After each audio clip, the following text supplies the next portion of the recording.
प्रजातंत्र, जिसे अंग्रेजी भाषा में डेमोक्रेसी कहते हैं, यह एक ऐसा तंत्र है, एक ऐसा सिस्टम है जहां प्रजा के लिए, प्रजा के हित के लिए उसी प्रजा के द्वारा राजा का चुनाव किया जाता है।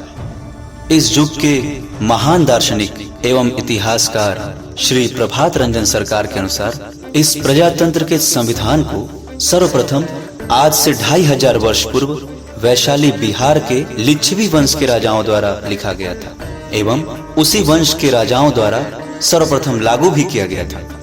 इस प्रजातंत्र में राज्य को एक ऐसा व्यवस्था माना गया है जहां प्रजा के अच्छे बुरे में, सुख दुख में शासक उसके साथ रहता है। प्रजा के हित के लिए राजा नीति बनाता है, उसे ही राजनीति कहते हैं। परंतु आज यह राजनीति कूटनीति में बदल गई है।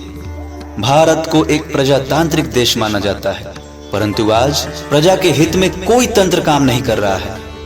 राष्ट्रपति, जो कि एक राजा का स्वरूप है, वो अपनी सारी शक्तियों को मंत्रियों के हाथों में देकर रखे हैं, चाहे वो ऊंचे दर्जे के मंत्री हो या नीचे दर्जे के, जो कि सभी के सभी भ्रष्ट नीतियों को अपनाकर, कूटनीतियों को अपनाकर अपने सत्ता को बरकरार रखना चाहते हैं। अरे कुछ तो रहम करो आज की इस तड़पती हुई प्रजा पर।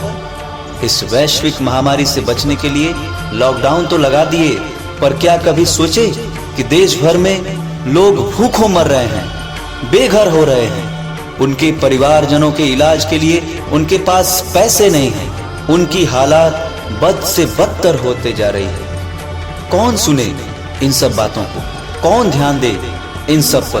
कहना क्या जाता है, 4 वोट ही न कम होंगे।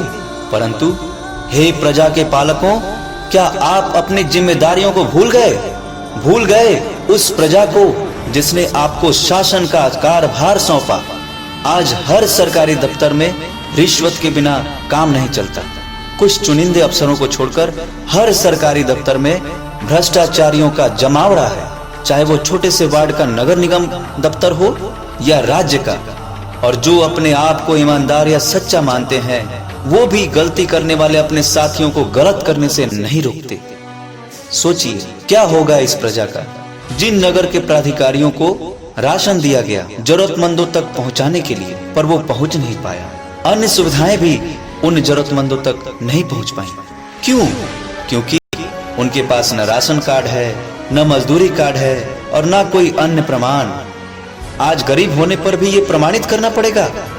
क्या सत्ता की लालसा और भ्रष्टाचार की पिपासा उन सभी प्राधिकारियों को अंधा बना दिया है? कभी ऐसी अवस्था अपने पर गुजरेगी तब होश ठिकाने आएंगे सभी के। कभी ये भी तो सोच लिए होते कि कभी आप भी इन्हीं आम नागरिकों की कतार में थे।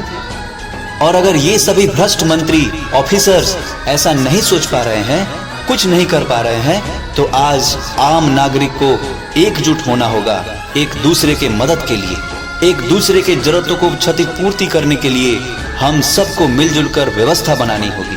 एक महाविश्व का गठन करना होगा, सद्विप्र समाज का गठन करना होगा। क्योंकि आज हम एक मंत्री बदलकर दूसरा लाएंगे, पर क्या हमारी चिंता कभी उन्हें सताएगी? कभी नहीं। वो तो सिर्फ आराम ही फरमाते थे और वही करेंगे। पद, प्रतिष्ठा और गौरव में सभी अहंकारी हो जाते हैं। सारा ज्ञान होते हुए भी रावण की भांति पतन की ओर बढ़ चलते हैं। इसीलिए हे समाज के अग्रदूतों, आगे आकर अपने समाज को बचाओ। समाज के जरूरतमंद चीख रहे हैं, चित्कार कर रहे हैं, दर्द से कराह रहे हैं। उनकी रक्षा करें, उनके लिए साधन संसाधन की व्यवस्था कराएं, एक सद्विप्र समाज का गठन करें और एक सच्चे नैतिकवान सद्विप्र बनने की कोशिश करें।